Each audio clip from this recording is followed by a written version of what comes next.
time on the move. He was scrambling to his right, throwing the bat. I mean, he was taking chances. He was making smart plays. He was going through his progressions.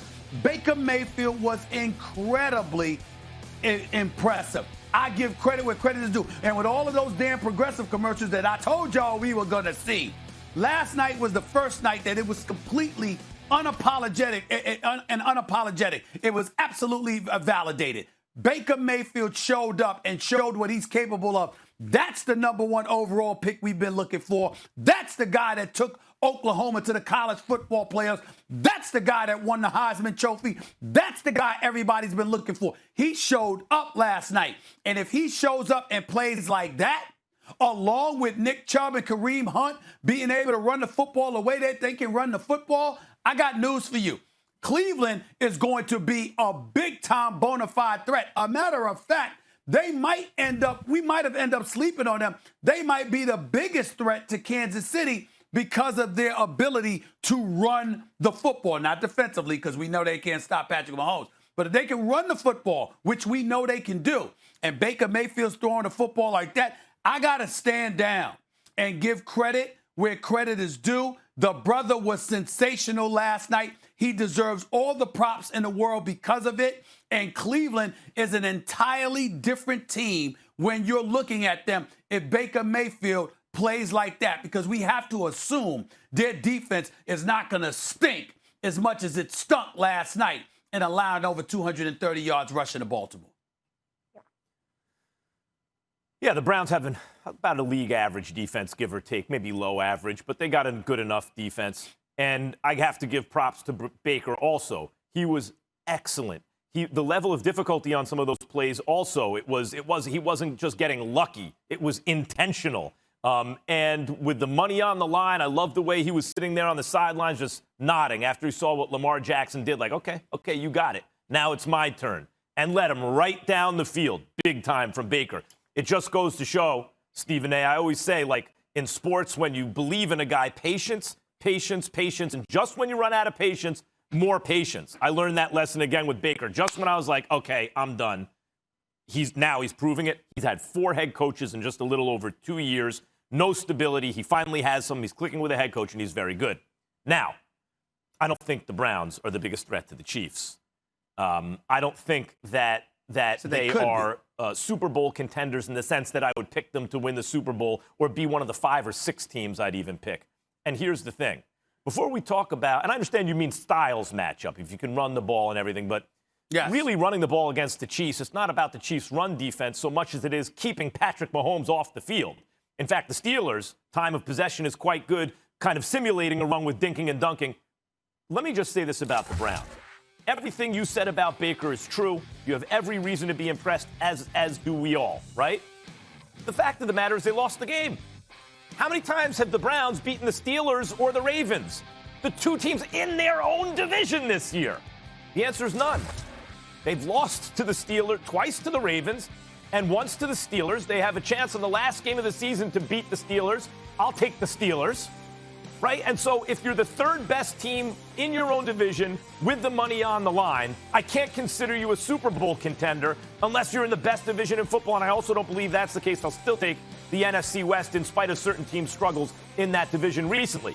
So Baker and the Browns showed that they are a good and ascending team. That what I've been saying, in fact, you said it too.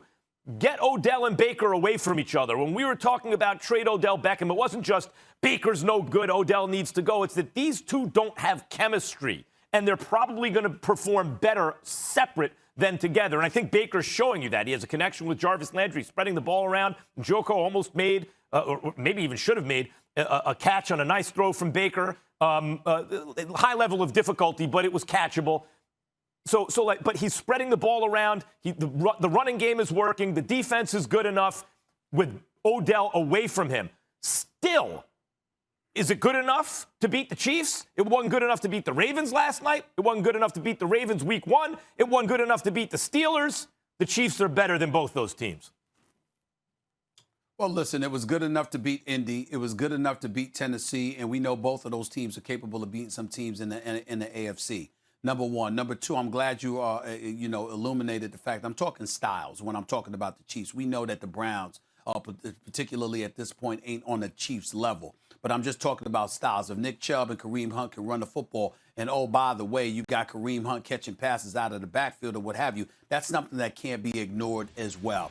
And how potent their offense could be. Again, if Baker Mayfield plays that way and they run the football effectively, those are the kind of things that can happen. The other thing that I wanted to say to both you and Molly is this.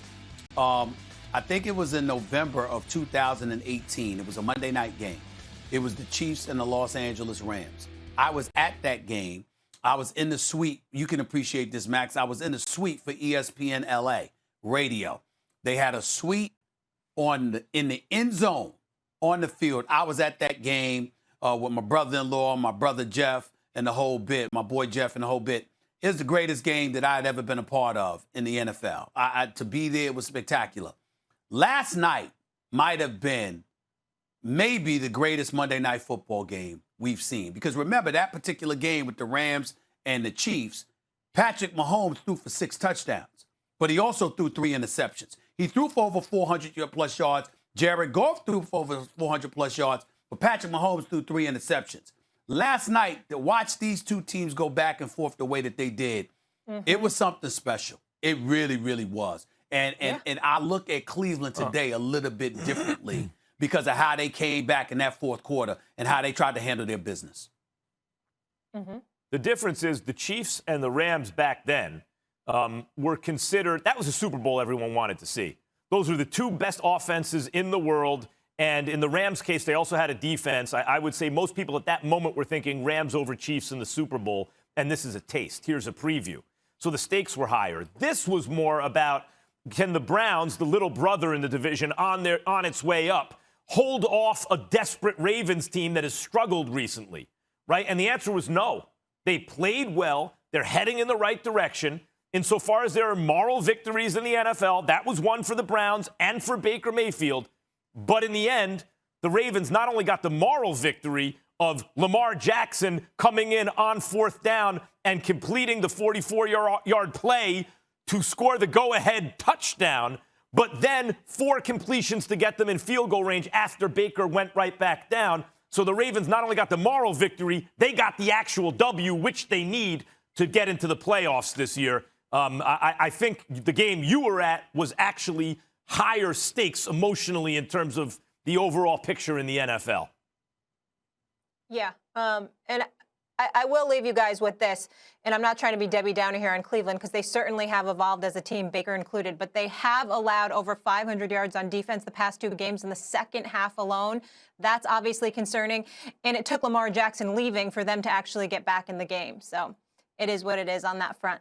We will leave it there. When we come back, plenty more NFL and NBA to dive into. First Take just getting started. The Cowboys say Mike McCarthy isn't going anywhere despite a poor first season. Find out why that is good news for Dak Prescott. And the Saints go marching into Philly but limp out with a loss. How far does New Orleans drop on Stevens A-list? Oh, it's a Stevens A-list day. That's coming up. Stay tuned. Oh, yeah, you know what time it is, y'all. It's about that time. Know what time it is. Time. Stevens A-list. My top 5. Pay attention. Why? You know why. I love